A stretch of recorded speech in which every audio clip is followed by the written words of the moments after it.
Hi, today's lesson is on vertical circular motion. So far we have been looking at horizontal circular motion and we have been looking at banked curves. But there's also another sort of circular motion which we need to know for year 13, and this is motion in a vertical circle. So what does vertical circular motion look like? So it's like me spinning this ball vertically in a vertical circle. Where else do you have vertical circular motion? So you have vertical circular motion in roller coasters where you have something looping the loop. So I'll draw a roller coaster with a loop. So that's what a roller coaster looks like. So you have somebody over there, you come hurtling down, and then you do the loop. So this loop is a vertical circle. So going around this loop is often called looping the loop.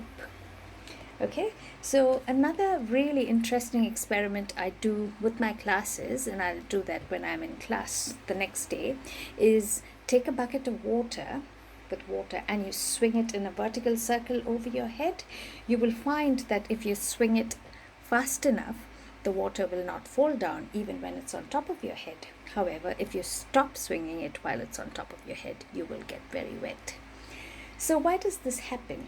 And in order to understand why the water doesn't fall out from the bucket when it's in a vertical circle and it's upside down, and why you don't fall off the roller coaster when you're upside down looping the loop, we have to look at the forces that act at different points in a vertical circle.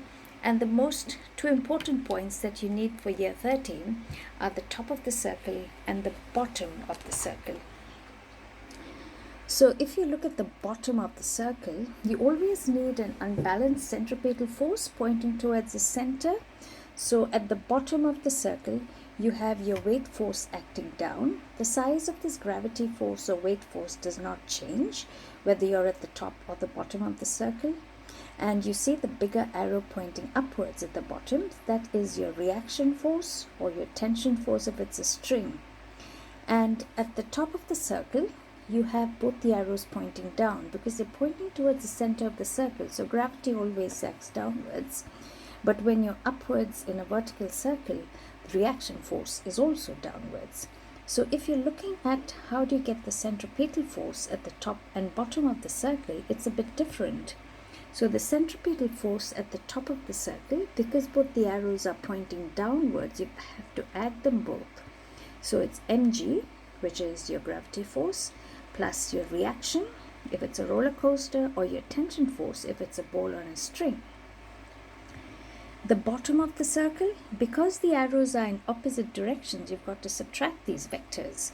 So the centripetal force is Fr or Ft, which is the larger force, minus gravity force. So the resultant force always points towards the center of the circle. All right? Now, if you look at the ball on a string, I just want to show you how the size of the reaction force changes as you go at different parts of a vertical circle. So here's a vertical circle, and the red lines pointing down is all the gravity force. You notice they're always vertically down and they're always the same size. The blue arrows are showing you the tension force, and you notice that the tension is largest or greatest at the bottom of the circle because the resultant force is one minus the other.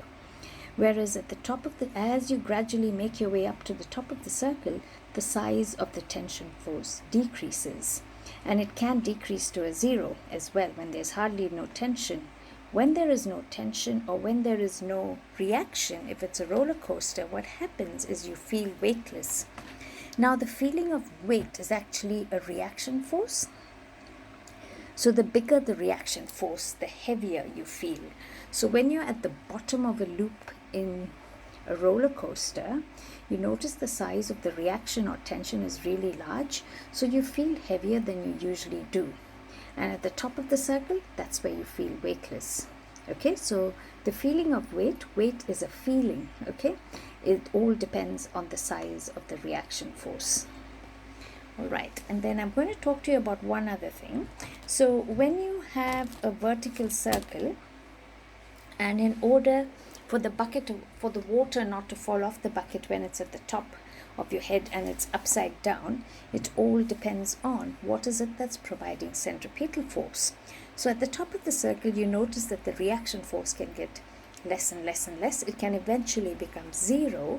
So all the centripetal force is actually provided by gravity. So your Fc becomes equal to Fg, and your Fc is mv squared over r, and your Fg is mg. You equate the two, the m cancels out, and you get v squared equals rg. So that is the minimum safe speed that you need to keep the water in the bucket. What happens if you go below the minimum speed?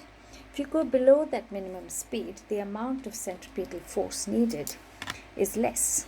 So the difference between the gravity and centripetal force, whatever that number is, that's the amount of water that will fall down. If you stop, then there's no centripetal force, so all the water falls down. If you go a bit slow, you get a bit wet.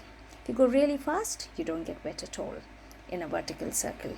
So that's the lesson on circular motion on vertical circles. I'll give you some notes. I'll write that down in a bit and take a photo and post it. But I'd also like you to do these questions. There are 3 questions on vertical circular motion in your pink booklets. So could you do that as well today? So that's today's lesson. Bye for now.